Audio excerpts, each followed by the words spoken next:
मैं 12 बजे nomination form भरने के लिए केडी ऑफिस से निकल रहा हूं और इंशाल्लाह 1 बजे के आसपास मैं नॉमिनेशन करने वाला हूं।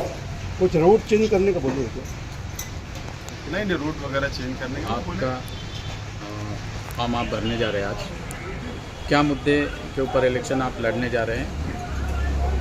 या मैं मालेगांव शहर के आवाम से और खुसूसी तौर पर मालेगांव शहर के मुसलमानों से और महाराष्ट्र के मुसलमानों से मैं अपील करना चाहता हूं कि ये महाराष्ट्र असेंबली का चुनाव, ये इलेक्शन इस महाराष्ट्र के मुसलमानों के लिए बहुत अहमियत का है।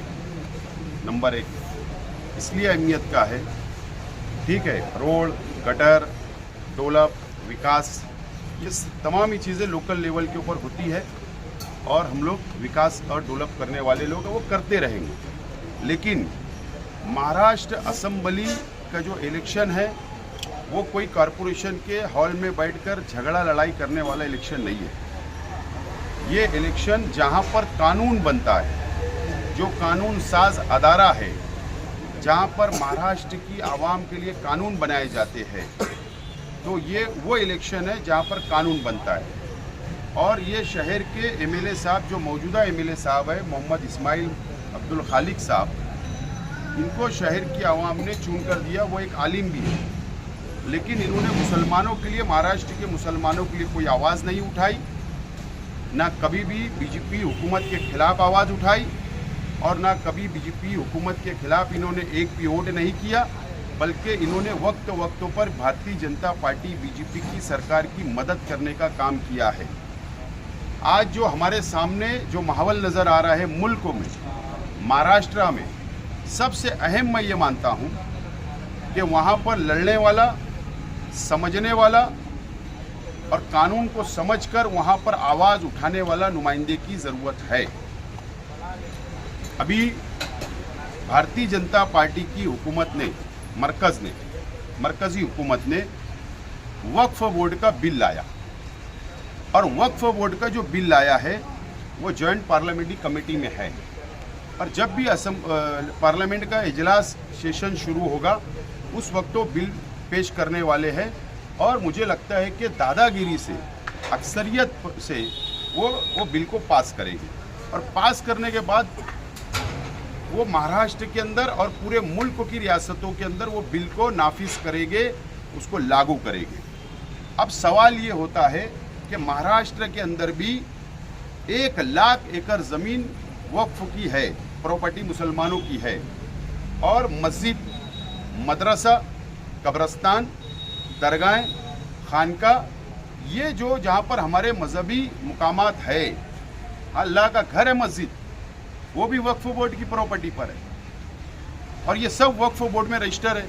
जब वो काला कानून मरकज़ी हुकूमत बनाएंगी तो कलेक्टर को पावर दे रहे और कलेक्टर फिर वो मस्जिद का इमाम का नाम पूछेगा, कलेक्टर वहाँ के मौज़िन का नाम पूछेगा, कलेक्टर वहाँ मदरसा चलता तो बच्चों का नाम पूछेगा, फिर ये सवाल करेगा कि पैसा कहाँ से आता, फिर ये सवाल करेगा नज़्म कैसा चलता, फिर उसके बाद ये ज़मीन किसकी थी। इतने सवालात उठने वाले हैं और ये सीधा अल्लाह के घर के ऊपर वो लोग अटैक करने की कोशिश करेंगी भारतीय जनता पार्टी। और जो ऑफिसरान होते हैं वो कठपुतली होते हैं हुकूमत की। मैं ऐसा मानता हूँ ये इलेक्शन मुसलमानों ने और मालेगांव शहर की आवाम ने, ये मस्जिद और मीनारों का शहर है, खानकाओं का शहर है, कब्रस्तानों का शहर है, बड़े बड़े कब्रस्तान है, हिंदुस्तान के सबसे बड़ा कब्रस्तान हमारे शहर में। तो एक लड़ने वाला नुमाइंदे की ज़रूरत है। इसके लिए जो लोग को पहले आजमा चुके, जो बीजेपी के साथ हमेशा काम किए, इन्होंने 5 साल मिलकर मिली जोड़ लड़ा और इन्होंने रुपया पैसा सब कुछ अपना बनाने का काम किया, कौम का सोचा नहीं। अगर शहर की आवाम, शहर के मुसलमान मुझे चुनकर असेंबली के अंदर भेजेंगे तो मैं जो मुसलमानों के खिलाफ काले कानून बनेंगे उसके खिलाफ ज़बरदस्त तरीके से लड़ूंगा और मैं इंसाफ करूंगा मुसलमानों के साथ और पूरा हक अदा करूंगा। जो अगर मुझे जो वोट देकर असेंबली में भेजेंगे तो कौम जो मुझे जिम्मेदारी देंगे उसका हक अदा करने का काम करूंगा। इसके लिए शहर की आवाम से मेरी अपील है कि ये इलेक्शन को आप छोटा ना समझे। ये इलेक्शन में इत्तेहाद का मुजाहरा करना ज़रूरी है। ये इलेक्शन के अंदर कोई गरीब अमीर नहीं, कोई मसलक नहीं, कोई बिरादरी नहीं, ये सबको बाजू में रखकर हम लोगों को एक ताकतवर नुमाइंदा असम्बली के अंदर भेजने की जिम्मेदारी अब शहर की आवाम की है। मैं नॉमिनेशन करने जा रहा हूँ, मैं शहर की आवाम से वोट मांगूंगा। और आप लोगों ने देखे हमारे हुजूर सल्लल्लाहु अलैहि वसल्लम की शान में गुस्ताखियाँ हुई, बोलने वाला कोई नहीं रहा महाराष्ट्र में। मस्जिद में घुस के मारने की बात की गई बीजेपी के एमएलए की तरफ से, बोलने वाला कोई नहीं रहा। ये सब कौन बोलेगा? ये असम्बली एमएलए जो होता है, जो असम्बली में जाता है, उसकी जिम्मेदारी होती है कि महाराष्ट्र के मुसलमानों की नुमाइंदगी करे। इसलिए शहर के आवाम से मैं अपील करूंगा, मैं नॉमिनेशन कर रहा हूं। अब यह फैसला शहर के आवाम को करना है कि कैसा नुमाइंदा असम्बली के अंदर बैठना चाहिए आइंदा 5 साल के लिए। यही अपील करता हूं शहर के आवाम को, सूझबूझ से फैसला लेने की ज़रूरत है। और नाकाम लोग इसी तरीके से इलेक्शन लड़ते हैं। अगर वो कामयाब होते तो अपना काम बताते, अपनी नुमाइंदगी बताते। इसका मतलब वो रास्ते से भटक रहे हैं, गलत सलत इल्ज़ामात लगा रहे, तो वो रास्ते से भटक चुके, वो नाकाम लोग हैं। और नाकाम लोगों को बहुत ज़्यादा शहर तवज्जो दे नहीं रहा, शहर अपनी आंखों से देख रहा है। मस्जिद और मदरसा का काम शुरू है।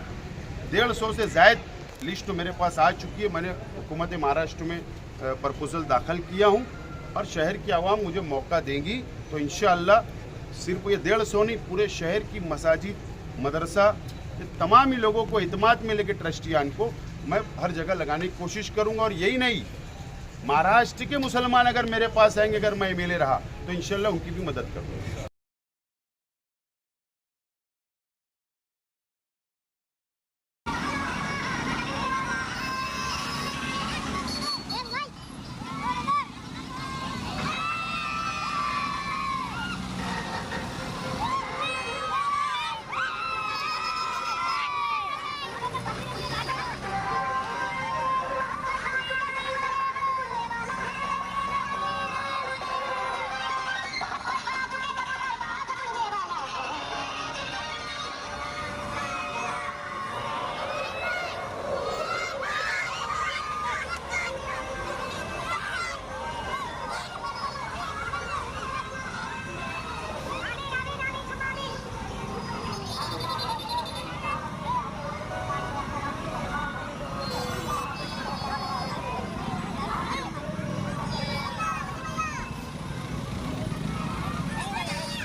साथ आगे लो।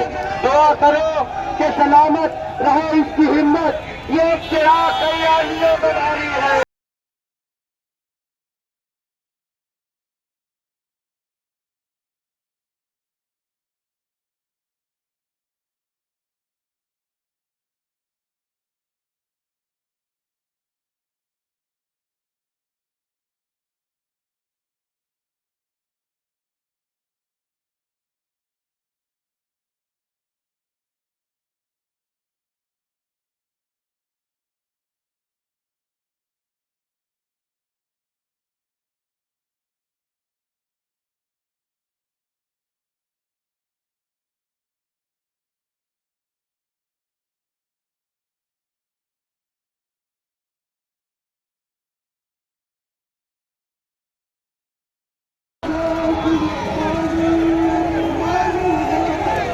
डायमंड कारपेट, हमारे वहाँ कारपेट, ग्रास, हेडलोन, रेलवे वाला कारपेट होलसेल रेट में दिया जाता है। हमारा पता याद रखें, मुस्तफ़ा बंगार बाजार, डायमंड कारपेट।